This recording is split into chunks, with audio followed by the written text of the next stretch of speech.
El tema de hoy, ya veis el título, Apocalipsis 18, el mensaje del cuarto ángel. Muchísimas veces tratamos sobre 3 ángeles, ¿verdad? Apocalipsis 14. Pero muchas veces olvidamos que hay un cuarto ángel, que es el de Apocalipsis 18, que se añade con un gran poder a los otros 3. En las citas de Ellen White, a veces el ángel número 4 aparece también como si fuera el número 3, porque en definitiva está llevando el mensaje de los anteriores, pero lo potencia. Lo que hoy vamos a ver es una primera parte del tema que os presenté sobre algunas citas de Ellen White sobre las sociedades secretas. Pero esta vez no me voy a centrar en sociedades secretas, sino que vamos a ir a algo que nos es realmente muy cercano, algo que nos va a afectar absolutamente a todos, o que ya nos afecta a todos. Vamos a situar todo esto, evidentemente, en un aspecto, y es el de centrarnos en el capítulo 18 de Apocalipsis. Os voy a leer solo unos versículos. El resto lo podéis leer tranquilamente después en vuestras casas, porque hoy lo que vamos a tener es un repaso de citas diversas del espíritu de profecía que nos va a ir dando una nueva vislumbre que quizás ya teníamos, pero que a veces olvidamos, o quizás nos vamos a dar cuenta que cuando leemos de nuevo estas citas cogen un nuevo vigor delante nuestro. Tantas veces leemos citas y no terminamos de reparar en el verdadero contenido del mensaje, en la profundidad de lo que nos quiere transmitir esas líneas. En Apocalipsis 18 nos dice: después de esto, vi a otro ángel descender del cielo con gran poder, y la tierra fue alumbrada con su gloria. Mirad que es toda la tierra la que queda alumbrada. No dice algún rinconcito de la tierra, sino toda la tierra. ¿Y qué nos dice? Y clamó con voz potente diciendo: ha caído la gran Babilonia, y se ha hecho habitación de demonios y guarida de todo espíritu inmundo y albergue de toda ave inmunda y aborrecible. Porque todas las naciones han bebido del vino del furor de su fornicación, y los reyes de la tierra han fornicado con ella, y los mercaderes de la tierra se han enriquecido de la potencia de sus deleites. Y oí otra voz del cielo que decía: salid de ella, pueblo mío, para que no seáis partícipes de sus pecados, ni recibáis parte de sus plagas, porque sus pecados han llegado hasta el cielo, y Dios se ha acordado de sus maldades. Y el texto va siguiendo, pero me gustaría que nos centráramos en algo muy importante. Todo este capítulo nos está haciendo una descripción de una situación final que habrá en la tierra, que tendrá que ver con la Gran Babilonia, pero tendrá que ver prácticamente con todo el mundo. Vamos a darnos cuenta hoy, y de eso realmente os quiero hacer hincapié, que las citas que vamos a leer nos están hablando, en definitiva, de algo relacionado totalmente con este cuarto ángel.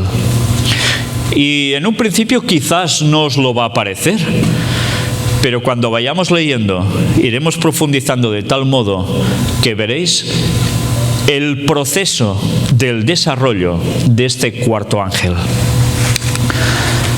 Vamos directamente a la mensajera del Señor con los escritos que reveló grandes cosas. Todos tenemos este libro, ¿verdad? Mensajes selectos, tomo 1. Nos vamos a poner justo donde está marcado. Y mirad mientras voy leyendo de situar las cosas en relación al periodo histórico que ella quiere marcarnos. Pocos pueden discernir el resultado de fomentar las falsedades defendidas por algunos en este tiempo. Pero el Señor ha levantado la cortina y me ha mostrado el resultado que se produciría. Las teorías espiritualistas acerca de la personalidad de Dios, seguidas hasta sus conclusiones lógicas, destruyen todo el sistema cristiano. Aquí estaba tratando de la polémica que todos sabemos con el señor Kellogg, el asunto panteísmo, la personalidad del Espíritu Santo. Mirad lo que nos dice. A muchos esto no se lo parece, pero el tema de la personalidad de Dios puede llevar precisamente a apartarse totalmente, a destruir todo el sistema cristiano. Anulan la luz que Cristo, al descender del cielo, dio a Juan para que éste diera a las gentes. Y mirad ahora una cita, o en estas líneas, como lo que ella escribió en esos momentos, para eso también tiene aplicación, digamos ya de un modo contundente para ahora.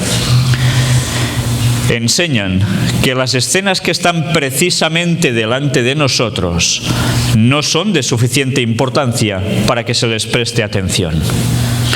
Anulan la verdad de origen divino y despojan al pueblo de Dios de su experiencia pasada, dándole en cambio una falsa ciencia. Las escenas que están precisamente delante de nosotros. En su momento era la cuestión del Espíritu Santo. Y ahora no están habiendo también grandes problemas también sobre lo mismo. ¿Y está sucediendo exactamente igual? No todo tiene mucha importancia. Eso es lo que parece, pero sí la tiene.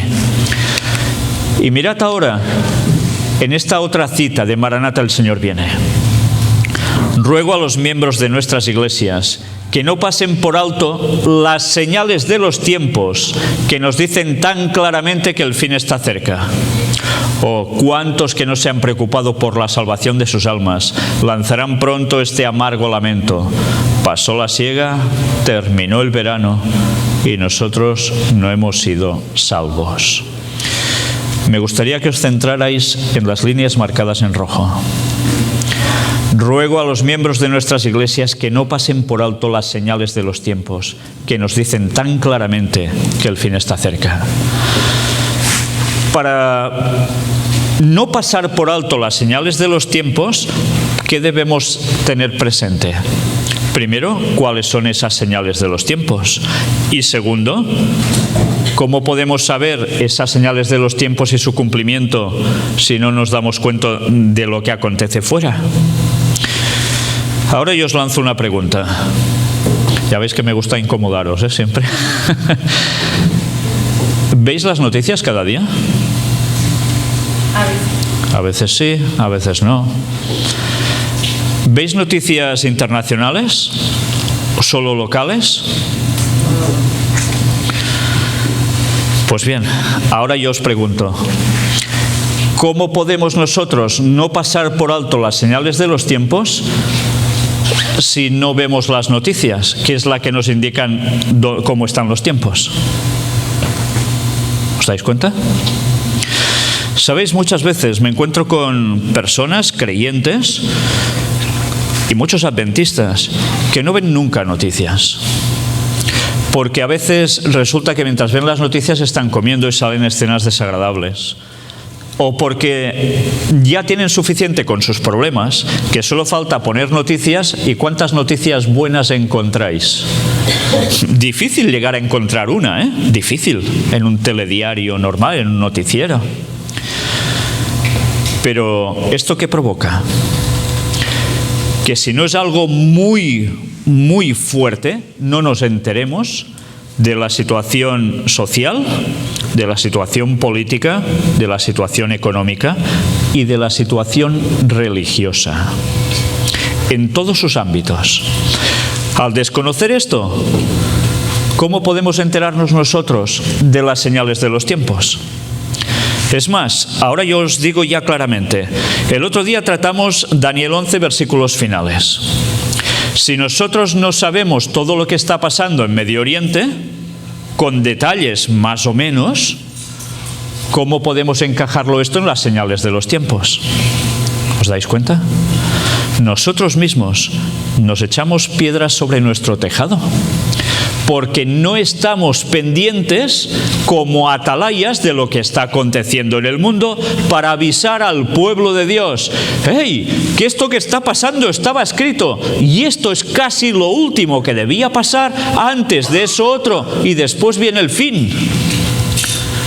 Y como consecuencia, no tenemos argumentos para ir a avisar a la gente que está ahí afuera, que no sabe nada de esto, y no se pueden convertir al Señor. Con lo cual, la responsabilidad ante el Señor, ¿de quién va a ser si esas personas se pierden? Nuestra. Por eso, si alguien en una iglesia, y eso os lo estoy diciendo porque lo he vivido, y sé que hay pastores que lo están pregonando, incluso en sermones por internet, y están diciendo que tranquilos, que lo que pase no importa, que lo importante es nuestra relación con Dios y ya está, se están quedando con el 50% de la cuestión. Porque si desconocemos lo de fuera, no podremos dar testimonio a los demás del modo correcto para que se entreguen al Señor viendo las cosas con claridad. Os lo he dicho antes de que suceda, para que cuando suceda creáis. Entonces nosotros no estamos cumpliendo el mandato del Señor, estamos desoyendo sus palabras. Por tanto, si alguien, sea el pastor que sea, el gran teólogo y gran eminencia con título máster del universo, si os dice que no hagáis caso de lo que pasa en las noticias, lo que entendemos como las señales, decirle que este señor primero debe querer ignorar los escritos del espíritu de profecía. Y segundo, le debe gustar contradecir las palabras del Señor Jesús, que dice eso, que nos lo dice antes de que suceda, para que lo veamos y creamos. Con lo cual, estemos atentos y que no nos den un nuevo mensaje que esté contradiciendo la lógica, primero de todo, la lógica, y después la evidencia ya de esa lógica, que es la misma que Dios nos está dando en los escritos bíblicos del espíritu de profecía. A veces no utilizamos la lógica y Dios nos ha puesto el cerebro para que utilicemos la lógica y así con lógica comprobemos las cosas de Dios. Pues bien, vamos a ver un detalle interesante. Pasó la siega. La siega. ¿Qué es la siega? Lo sabéis de sobras, ¿no? Se corta. ¿Y qué se hace cuando se siega? Se recoge algo, ¿no? Y lo que recoges es lo bueno. Por tanto, la siega, ¿qué sería? Cuando Jesús nos viene a recoger a su pueblo. ¿Y eso cuándo sucede?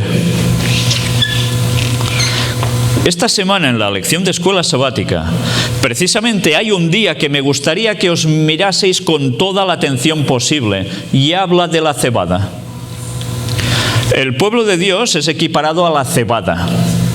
Y la cebada se cosechaba en una época justa del año.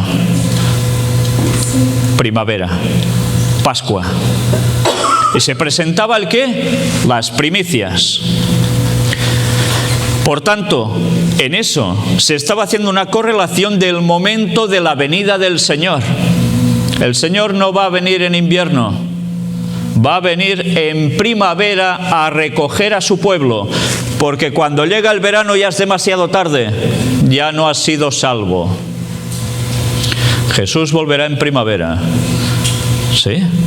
No es ninguna tontería. Y tenéis 30 temas en internet, en nuestro blog, para que veáis que esto realmente es así.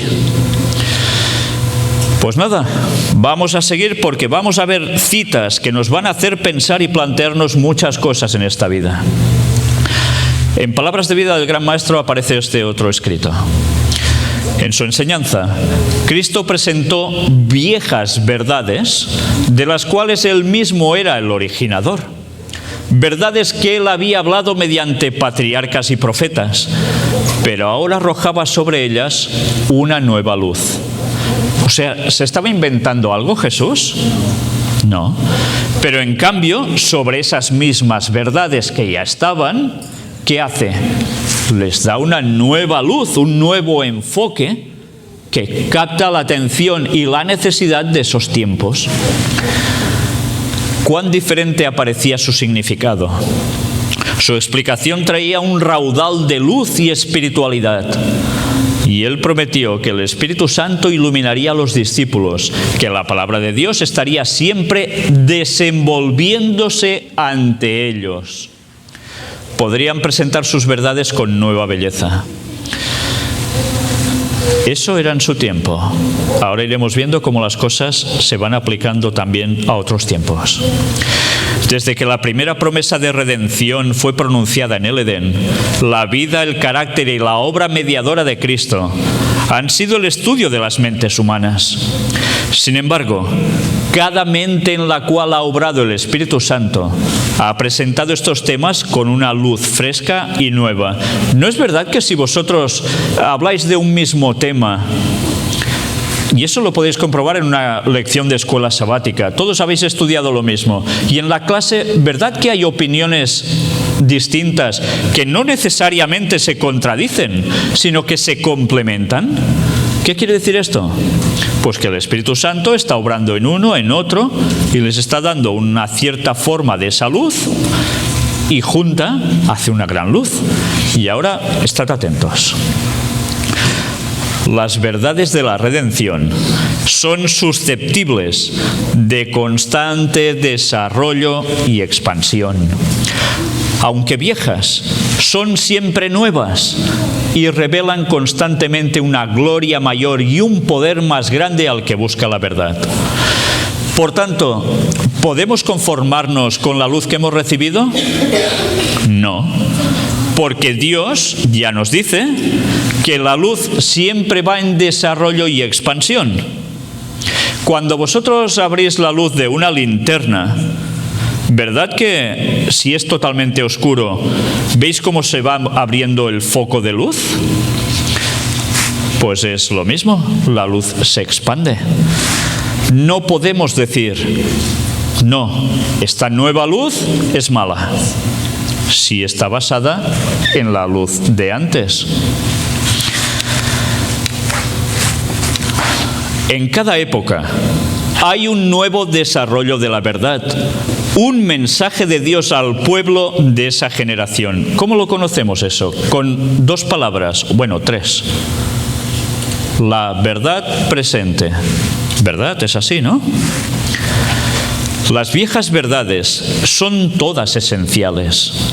La nueva verdad no es independiente de la vieja, sino un desarrollo de ella. Es únicamente comprendiendo las viejas verdades cómo podemos entender las nuevas. Por tanto, si entendemos las viejas verdades, podremos, con la ayuda de Dios, llegar a tener más luz sobre esas verdades que quizás en ese tiempo no terminaban de apreciarse porque no tocaba por época. Cuando Cristo deseó revelar a sus discípulos la verdad de su resurrección, comenzó desde Moisés y de todos los profetas, o sea, de lo viejo, y declarábales en todas las Escrituras lo que de él decían. Y todo era el Antiguo Testamento, ellos no tenían el Nuevo, evidentemente. Pero es la luz que brilla en el nuevo desarrollo de la verdad la que glorifica lo viejo. Aquel que rechaza o descuida lo nuevo no posee realmente lo viejo. Vaya bofetada que nos da con esta declaración. Para él la verdad pierde su poder vital y llega a ser solamente una forma muerta. ¿Os dais cuenta de lo que está diciendo aquí? Aparece el desarrollo nuevo de la verdad antigua. Se presenta con una nueva luz. Y resulta que pasa algo. Los que saben lo anterior dicen, uy, es luz nueva. Fuera, la desecho. Y si dicen eso, en vez de analizarla, buscarla a fondo y comprobar si es así o no, la rechazan. Y la rechazan porque en el fondo, en su corazón, están viviendo una religión muerta, solo de galería, hacia afuera, pero aquí muertos.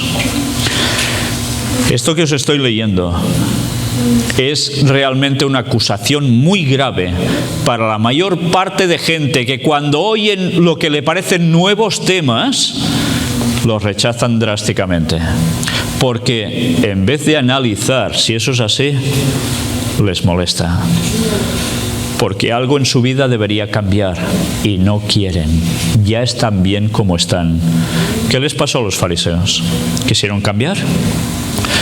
¿Los fariseos conocían poco de las Escrituras? Conocían muchísimo. Y cuando Jesús les presenta nueva luz basada en la antigua, ¿qué hacen? La rechazan. ¿Y Jesús qué les dice? Sois sepulcros blanqueados. Muy bonitos por fuera, pero por dentro huesos podridos. Es una amonestación a tener en cuenta a todos nosotros. Esto evidentemente se puede aplicar a dirigentes, pero básicamente, ¿quién es el pueblo de Dios? ¿Los dirigentes? Esos son una pequeña parte. Básicamente es la feligresía. Vamos a ver esta otra cita. Mirad ahora, porque ya estamos adentrándonos en el contenido de lo que es el mensaje de la nueva luz del cuarto ángel. Tendrá que haber luz especial para el pueblo de Dios a medida que se acerque a las escenas finales de la historia de esta tierra. Otro ángel vendrá del cielo con un mensaje y toda la tierra será iluminada con su gloria. Tendrá que haber luz especial para el pueblo de Dios a medida que se acerque a las escenas finales de la historia de esta tierra. ¿Por qué? ¿Era suficiente, no, con la luz que ya había? Si fuera suficiente, ¿por qué Dios envía otro ángel con más luz? Porque Dios es bueno y quiere que su pueblo se pueda preparar, ¿para qué? Para el encuentro con Él, porque quiere decir que ya son las escenas finales. Por eso es necesario que se añada una nueva luz con fuerza, porque el pueblo la necesita para sobrevivir y llegar hasta el fin. Cuando hablo de sobrevivir, no estoy hablando de que no nos vayan a matar o no nos vayamos a morir. Algunos no, 144.000, el resto van a morir. Entonces, ¿por qué la necesitamos? Porque deberemos comprender más cosas de la trama que Satanás está formando a nuestro alrededor. Deberemos tener más argumentos para abrir los ojos a la gente de la actualidad. Y esa luz es necesaria, porque si no, la mayor parte del mundo no conocería jamás la verdad ni tendría posibilidad de aceptarla. Mirad ahora esta otra cita. Nos sería imposible declarar cómo vendría esta luz adicional. Mirad, Ellen White tenía luz, ¿verdad?, para sus tiempos. Y en cambio, mirad qué llega a decir de esto. Ni ella sabría cómo vendría esta luz adicional. Si era la profetisa de Dios. Pero sí que sabe bastantes cosas y nos lo vais revelando. Pero aún y así, mirad qué llega a decir. Podría venir de una manera muy inesperada, en una forma que no concordase con las ideas que muchos han concebido. No es de ninguna manera improbable o contrario a los caminos y providencias de Dios enviar luz a su pueblo en formas inesperadas. ¿Qué esperamos normalmente? Que venga un gran pastor, un gran teólogo y diga: he estudiado a fondo durante no sé cuántos años y he llegado a estas conclusiones. ¿Y qué va a suceder? Que todos, claro, es una eminencia, por tanto, esa luz es verídica. Puede ser. Pero normalmente, ¿a qué nos hemos estado acostumbrando desde los tiempos de Ellen White para acá? Que el mensaje fuerte, el mensaje que alimenta al pueblo, lo suelen dar ¿quién? Los grandes intelectos dentro de la Iglesia. Pero a veces las cosas sorprenden. ¿Elías era alguien importante entre su pueblo? ¿O Eliseo? ¿Y Juan el Bautista? ¿Qué eran? Prácticamente lo que ahora se dice un don nadie. Pero resulta que Dios eligió a dones nadies para dar un mensaje especial. Y ahora en nuestros esquemas esto ya no entra tampoco. O hay grandes grados de intelecto, de títulos, o parece ser que ese mensaje pues no puede llegar a ser cierto. Dios iba a traer cosas sorprendentes en el último tiempo. Y mirad que aparece también en Maranata, el Señor viene. Al acercarnos al tiempo cuando los principados, las potestades y las huestes espirituales de maldad que se encuentran en las regiones celestiales sean lanzados de lleno en su lucha contra la verdad, cuando el poder engañoso de Satanás sea tan grande que trate de seducir, si fuere posible, a los mismos elegidos, nuestro entendimiento debe ser aguzado mediante la iluminación divina, a fin de que los artificios de Satanás no nos resulten desconocidos. ¿Y cuáles son los artificios de Satanás que pueden resultarnos desconocidos? ¿Por dónde Satanás nos puede llegar a sorprender para hacernos caer? ¿Qué se os ocurriría pensar? ¿Qué puede ser? Satanás, ¿cómo va a obrar en los últimos tiempos, básicamente? ¿A través de qué sistema? Va a utilizar un método especialmente. El espiritismo. El espiritismo bajo una cantidad impresionante de temas diversos, que en verdad es lo mismo, pero que parecen teclas distintas, pero en verdad todo es el mismo piano. Pero los sofismas de Satanás en el último tiempo se pondrán de tal modo que van a ser cautivadores, van a parecer conocimiento atractivo y en verdad van a llevar a la gente a los pies suyos. Por tanto, los artificios de Satanás no deben resultarnos desconocidos. ¿Sabéis? Uno de los artificios de Satanás, ¿cuál es también? Si hemos hablado que es espiritismo, las sociedades secretas, la masonería. También, por supuesto.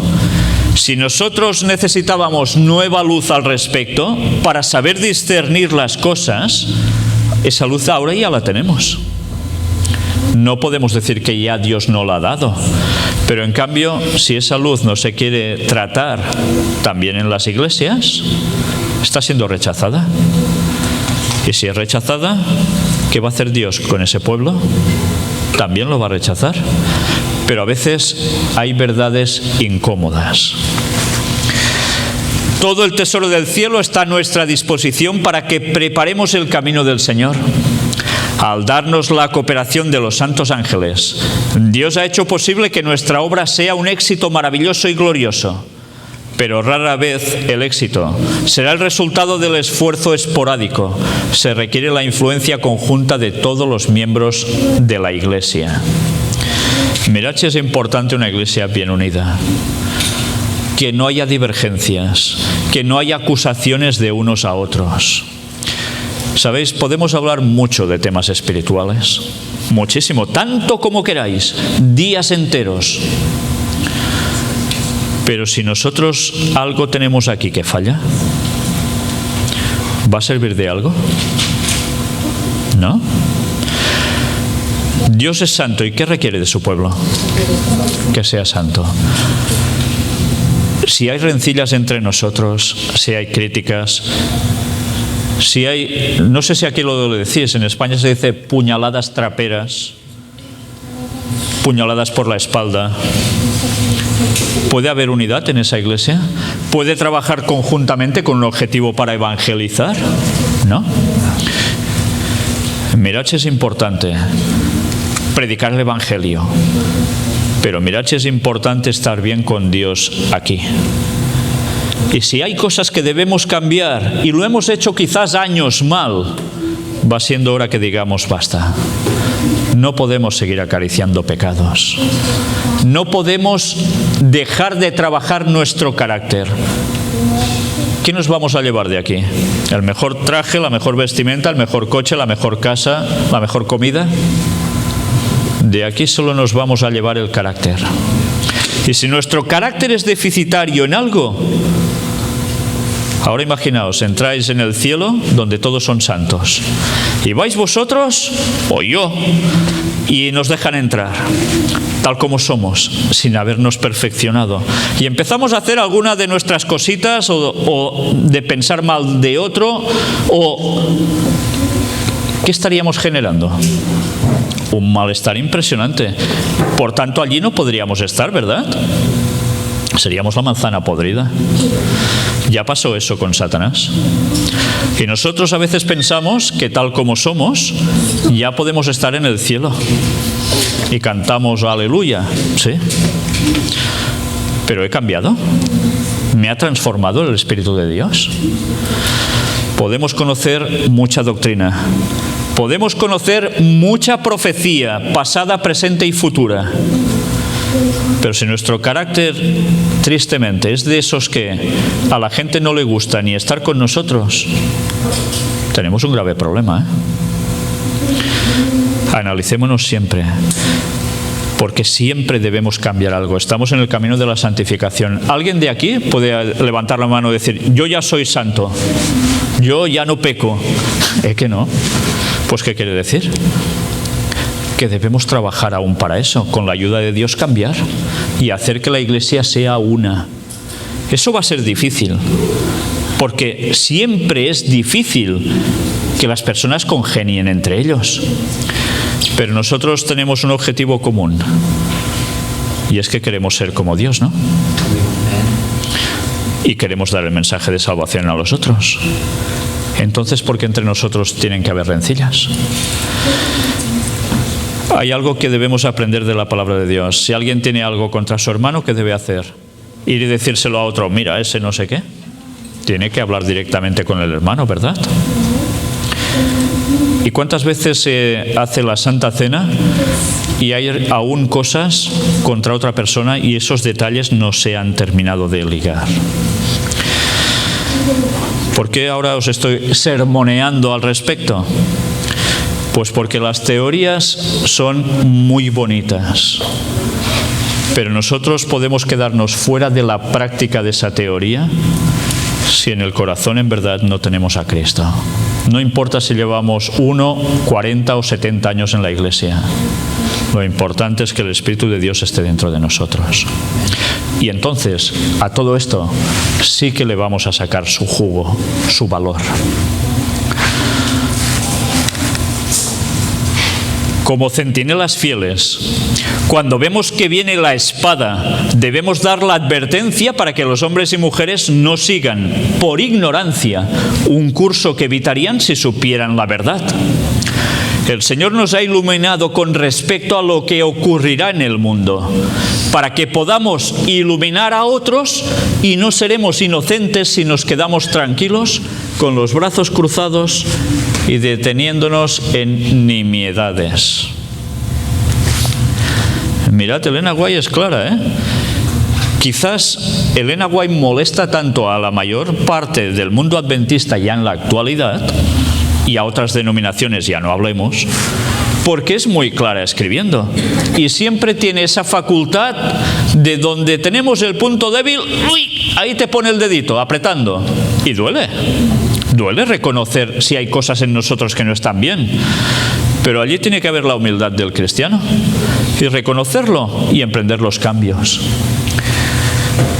Si nosotros somos los atalayas, los centinelas, evidentemente un centinela está para dar el grito cuando ve venir la espada. Y ahora yo os digo, ¿y cómo vemos venir la espada si no seguimos las noticias? ¿Os dais cuenta? ¿Necesitaremos que alguien nos diga las noticias para que podamos avisar a los demás? ¿O eso es algo que deberíamos hacer todos nosotros? Os estoy haciendo pensar, Bueno, es lo que pretendo, porque a veces podemos hablar aquí y casi pueden ser temas soñolientos, pero cuando nos damos de la importancia que todo esto tiene aplicado a nosotros en la actualidad, pues debemos hacer algo, ¿eh? La luz llegará al pueblo a través de los agentes escogidos por Dios, quienes darán la voz de advertencia para que nadie ignore los propósitos de Dios o las artimañas de Satanás. Las dos cosas, ¿eh? Sí que es cierto que la luz llegará al pueblo a través de agentes escogidos por Dios. Habrá personas que tienen un cometido especial también dentro del pueblo de Dios. Por ejemplo, hablamos de la parábola de las 10 vírgenes. Y tantas veces, ¿en qué nos centramos de esa parábola?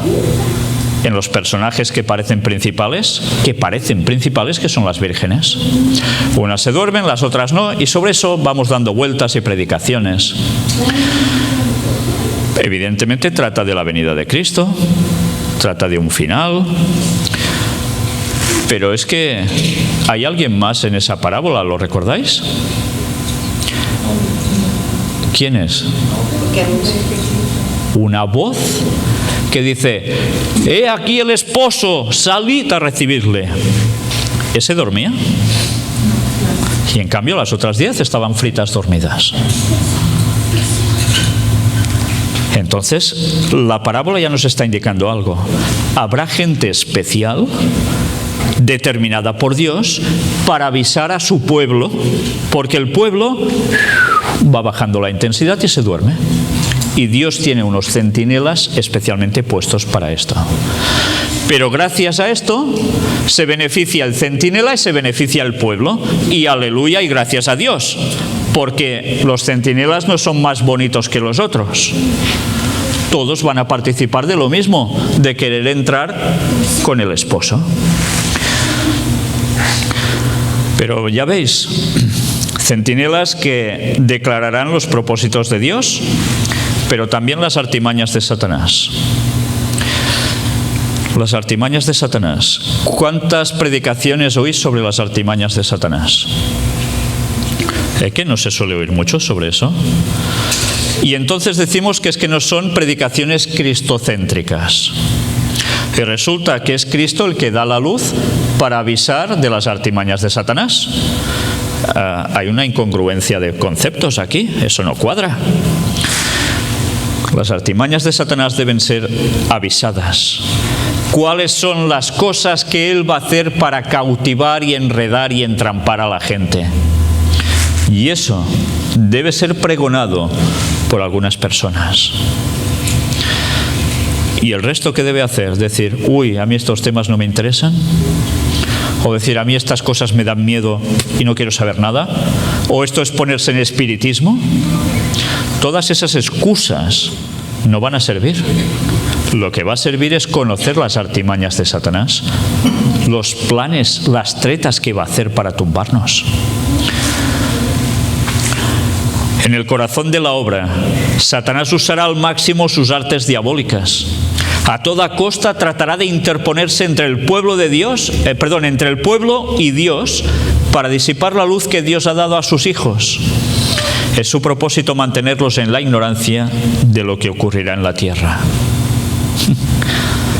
Es su propósito mantenerlos en la ignorancia de lo que ocurrirá en la tierra.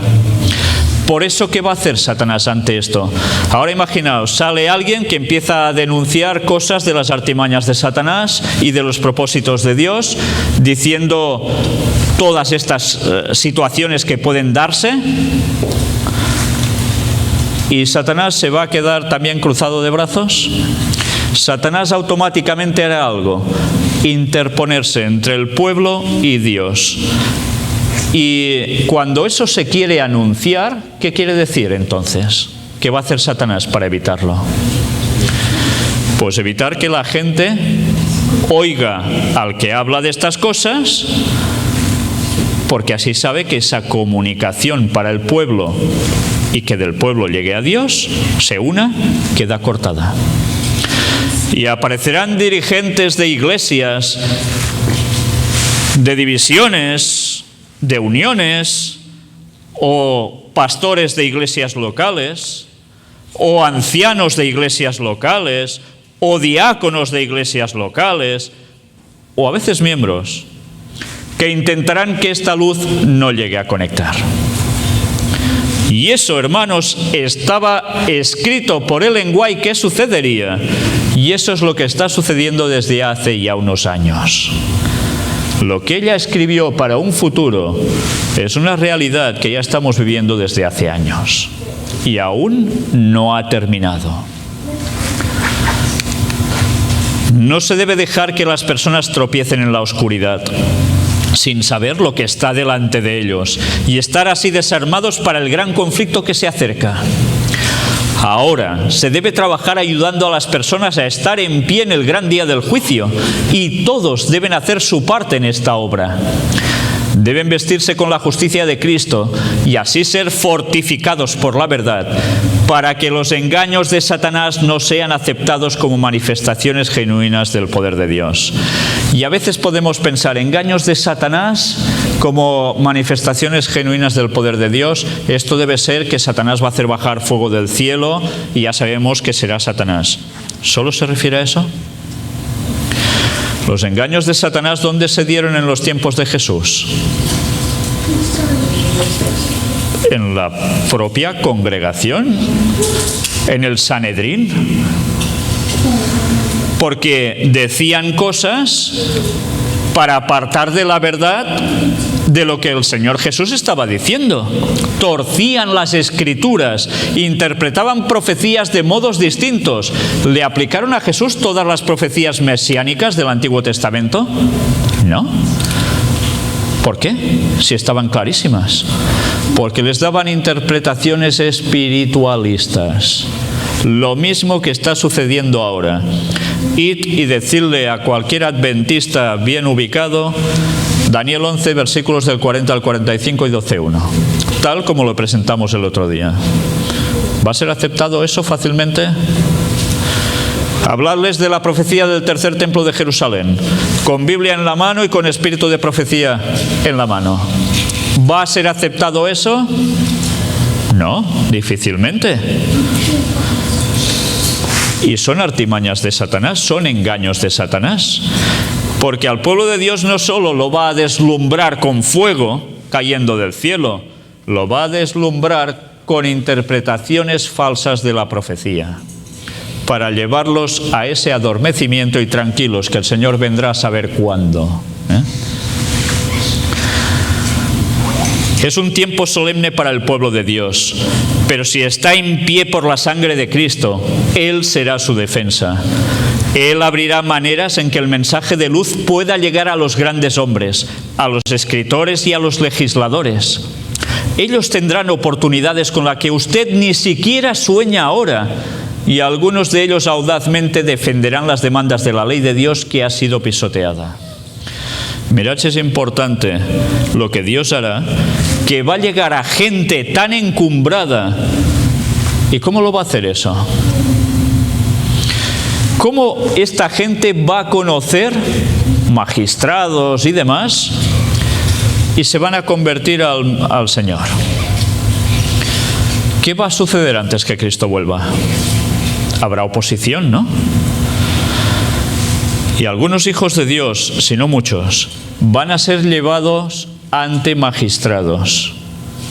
Y se van a hablar de esos casos. Imaginaos que ahora os cogen a cualquiera de vosotros y os ponen en un tribunal. Y a vosotros se os va a interrogar. Y se os va a pedir por qué estáis guardando el sábado, por qué estáis alterando el orden civil de la sociedad.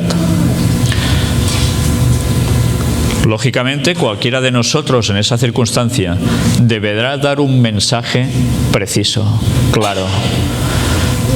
Pero ahora yo pregunto, si nosotros no hemos estudiado a fondo la palabra de Dios, si no tenemos argumentos para defender nuestras posturas, ¿qué mensaje les vamos a dar? ¿Sabéis?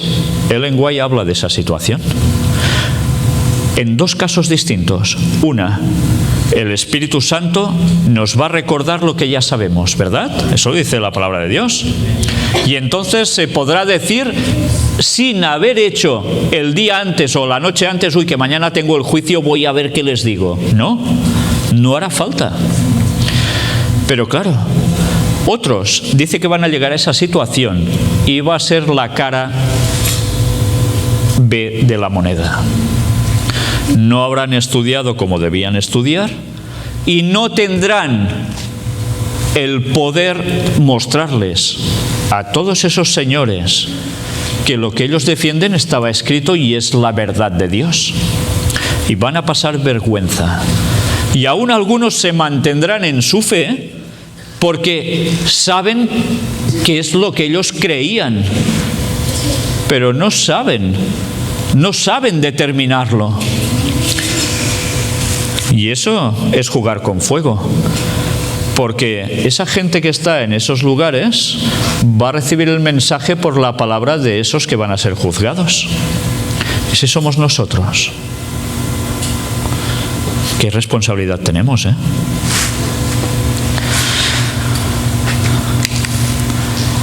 Testimonios para la Iglesia, tomo 9, nos dice: los siervos de Cristo deben testificar por su jefe con el poder del Espíritu Santo. El intenso deseo con el cual el Salvador anheló salvar a los pecadores debe caracterizar todos sus esfuerzos. Y ahora yo una vez más pregunto, ¿todos nuestros esfuerzos están orientados a buscar a salvar a las personas pecadoras? ¿Al resto del mundo? ¿O tenemos otras prioridades en la vida? La misericordiosa invitación, hecha primero por el Salvador, debe ser repetida por voces humanas y resonar en todo el mundo. Y el que quiere, tome del agua de la vida de balde. La Iglesia debe decir, ven. Y mirad ahora qué va diciendo. Todas las energías de la Iglesia deben ser movilizadas al servicio de Cristo. Los discípulos de Jesús deben unirse con el fin de realizar un esfuerzo enérgico para llamar la atención del mundo ¿hacia qué? ¿Os dais cuenta hacia qué? Hacia las profecías de la palabra de Dios, que se están cumpliendo rápidamente. Y una vez más ahora digo, ¿cómo podemos decir a la gente, llevarlos a mirar las profecías de Dios, si primero nosotros desconocemos las profecías de Dios para el tiempo final? Y segundo, desconocemos lo que está aconteciendo ahí fuera. ¿Cómo podemos decirles que todo está ocurriendo rápidamente y mostrárselo que la palabra de Dios decía que pasaría eso? Y luego viene Jesús. Vaya responsabilidad tenemos, ¿eh? Y cuando en alguna iglesia os digan las profecías están bien, pero no debemos centrarnos mucho en ellas, lo importante es el amor, una vez más sacarles 1 Corintios 14:1, que pasen del capítulo 13 y lleguen hasta el 14:1 y decirles que si eso es amor, lo que están haciendo ellos en verdad es una vergüenza, porque eso es despreciar la vida, la eternidad de los que tienen delante. Hay que llevar a la gente a conocer las profecías de Dios y que vean su cumplimiento rápido. La incredulidad y el espiritismo están adquiriendo sobre el mundo un dominio cada vez mayor. ¿Permanecerán ahora también fríos e incrédulos los que recibieron gran luz? Yo pienso ahora, imaginaos que vamos por iglesias adventistas, todas las que hay en el mundo, y vamos pasando uno por uno de los que se dicen adventistas del séptimo día. Y les planteamos esto, ¿cuál va a ser la reacción? Habrá, evidentemente, para todos los gustos, pero lo más seguro es que esto va a molestar. Estamos en vísperas del tiempo de angustia y nos esperan dificultades apenas sospechadas. Un poder de abajo impulsa a los hombres a guerrear contra el cielo. Hay seres humanos que se han coligado con las potencias satánicas para anular la ley de Dios. Lo que va a suceder con la ley dominical. Y ya vimos quién iba a tratar de eso. Vaticano, sociedades secretas, protestantismo, la triple alianza. Los habitantes de la tierra se están volviendo rápidamente como los contemporáneos de Noé, que el diluvio se llevó, y como los habitantes de Sodoma, que el fuego consumió. Las potencias de Satanás se esfuerzan por distraer las mentes de las realidades eternas. Mirad si se esfuerza Satanás, que nuestras vidas, ¿en qué están centradas? ¿En dar el mensaje o a ver qué hago hoy? Es fuerte, ¿eh? Todo lo que os estoy planteando me lo puedo aplicar a mí tranquilamente, ¿eh? No creáis que os estoy lanzando cosas para haceros sentir mal, sino para darnos cuenta que realmente todo tiene una trascendencia que es impresionante. Y ojalá hoy, cuando volvamos a casa, empecemos a pensar y a decir, bueno, mi vida a partir de aquí debe ser otra.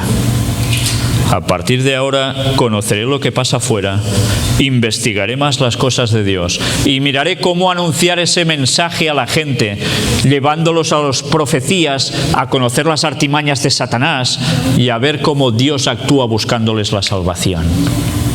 Y no vamos a llegar solo a latinoamericanos, vamos a llegar también a autóctonos de aquí, a gente nacida en Estados Unidos por generaciones, porque quizás ellos no tendrán nadie que les diga el mensaje que solo vosotros se lo podéis decir. Y si Dios ha permitido que vosotros vengáis de otros países, no creáis que solo lo ha permitido para que aquí hagáis una vida buena y podáis comprar y adquirir lo mejor, sino que os ha traído aquí por un objetivo, para dar el Evangelio a los que son como vosotros, que vienen de otros países, sí, pero también para darles el Evangelio a la gente de aquí, que seguramente, difícilmente van a oír esto de alguien de su mismo pueblo. Y vosotros habéis conocido bastante en estos pocos días, más todo lo que ya sabíais, para darles un mensaje que abran los ojos a cualquiera. No sé hasta qué hora tengo tiempo. 20 minutitos más. ¿Lo vais a aguantar 20 minutos más? ¿Sí?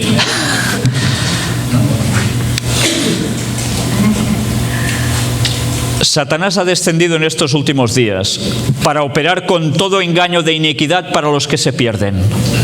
Su majestad satánica obra milagros a la vista del falso profeta delante de los hombres, pretendiendo que verdaderamente es Cristo. Satanás da su poder a los que lo están ayudando en sus engaños. Da su poder a los que lo están ayudando en sus engaños. ¿Y esos quiénes son? Pues de los que hemos venido hablando estos días, ¿eh? Por lo tanto, los que afirman que tienen el gran poder de Dios solo pueden ser reconocidos por el gran detector, la ley de Jehová. El Señor nos dice que si le fuera posible engañaría a los mismos escogidos. El vestido de la oveja parece tan real, tan genuino, que solo se puede reconocer al lobo si recurrimos a la gran norma moral de Dios, y allí encontramos que son transgresores de la ley de Jehová. Lobos vestidos de cordero. Y eso no solo acontece fuera, eso acontece dentro también del teórico pueblo de Dios. Y mirad, esta cita es de esas que es para enmarcar una vez más. ¿Recordáis? La leímos bajo otro contexto de sociedades secretas. Este mundo es un teatro. Los actores, los habitantes del mundo, se están preparando para desempeñar su parte en el último gran drama. Se pierde de vista a Dios. No hay unidad de propósito, con la excepción de grupos de hombres que se unen para lograr sus fines. Dios observa las cosas. Se cumplirán sus propósitos en cuanto a sus súbditos rebeldes. A veces los súbditos rebeldes, los agentes de Satanás y demás, creen que ellos actúan por su gran capacidad, que nadie los va a parar, que van a cumplir su objetivo, pero no son conscientes que ellos mismos están cumpliendo el propósito de Dios. Y dices, ¿cómo puede ser? Si son satánicos. Porque Dios permite que pasen las cosas para que el final, ese drama, ponga. ¿Qué veis en las películas norteamericanas cuando termina? ¿Qué aparecía siempre antes? T-H-E-N-D, el fin. Pues sí, Dios incluso los mueve a ellos y ellos creen que lo hacen todo, porque el Señor está llevándolo todo a este mundo hacia su objetivo que Él quiere. El mundo no ha sido entregado en las manos de los hombres, aunque Dios esté permitiendo que los elementos de confusión y de desorden predominen por un tiempo.